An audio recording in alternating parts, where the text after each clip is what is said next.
may aaminin ako sa'yo, Miguel.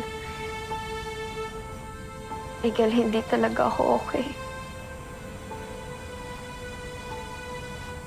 Si Tita Serena, sinasaktan niya ako. Ginagamit niya ako para makuha lahat ng gusto niya. Para hindi siya hiwalayan ni tatay. Si Mama Bebe. Si Lolo Sammy. Tsaka si Tita Charmaine. Pinadukot niya din sila. Hawak ni Tita Serena yung buhay nila. Kapag hindi ako sumunod sa mga gusto ni Tita Serena, papatayin niya sila. It all makes sense now. Kaya pala nila ako pinapalayo sa'yo. Sinong sila? Yung Tita Serena, ma. Magkausap sila ni Dad. Gusto nila, lumayo ako sa'yo. But I can't do that. Ngayon na, nalaman ko na yung totoo. Gagawa ko ng paraan para makatulong sa'yo. Miguel, ba kung ano pang mangyari kila Mama Bebe? Sa ngayon, kailangan ko munang sumunod kay Tita Serena. Hanggat hindi ko pa sila nakikita at nami-make sure na okay pa sila. Don't worry, Angel. I understand. Remember that time sa library where you asked me to make a wish? Sad na hindi pa yun nagkatotoo. Because all I wished was for you to be safe and happy. Kaya gagawa ko ng paraan para iligtas ka. Gagawa ko ng paraan para tulungan ka. Okay?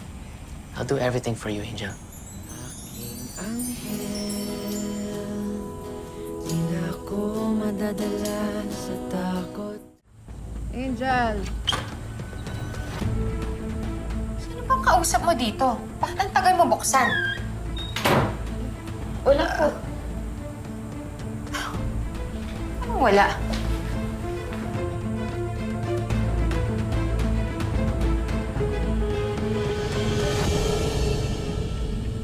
Hindi, may kausap ka dito. Nasaan na siya? May kausap ka eh.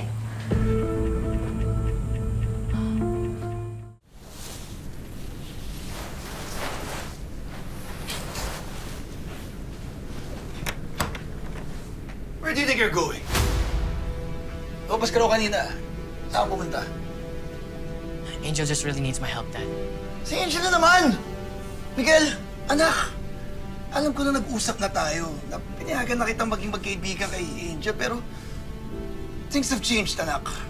Hindi ka na pwedeng ma-associate kay Angel. Dad, I knew you would say this. At alam kong kinausap ka ni Miss Serena na ipaghiwalay kami ni Angel. At alam kong di mo na ako ibabalik sa Pilipinas pagkatapos ng mga tours. Anak, hindi mo naintindihan ang sitwasyon. Hawak ni Serena lahat ng mga investors ko. And I can't afford to lose this company, anak. Dad, do you really think you could trust her? Minamanipulate niya lahat ng tao sa paligid niya. At kasama ka ron. Sinabi sa akin ni Angel lahat ng ginawa ni Miss Serena sa kanya. I need to save her. Ayoko siyang mapahamak. Angel is in danger. No! You stop meddling in Angel's life! Layuan mo na si Angel! Anak! Layuan mo si Angel! Dad, please don't do this! Tawo! Shut your mouth and do what I tell you! Tito Neil, what's happening? Alam mo, Jacob, isa pa! Kundi dahil sa'yo, hindi titigas ang ulo itong anak ko! Isa kang konsentidor! Tito Neil, gusto lang naman namin na... Enough! I've spoken to your parents. You're coming with us to the US. Kayong dalawa, layuan nyo na si Angel. Naintindihan? Please, Jacob, wag mo nang tulungan to si Miguel. Ransel, kunin mo yung cellphone ng dalawang to. Tanggal mo yung wifi sa kwartong to. Siguraduhin yung hindi lang makukontak yung mga kaibigan nila. Tanda, para wala ng gulo. Bakit na? Adel, tara! Tito Neil, sobra na to! Stop! Hindi niyo pwedeng ikulong si Miguel! Sarado dito. This is wrong!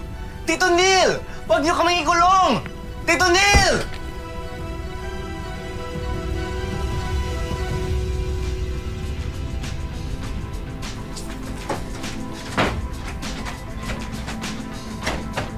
Tito Neil! Sir Randall!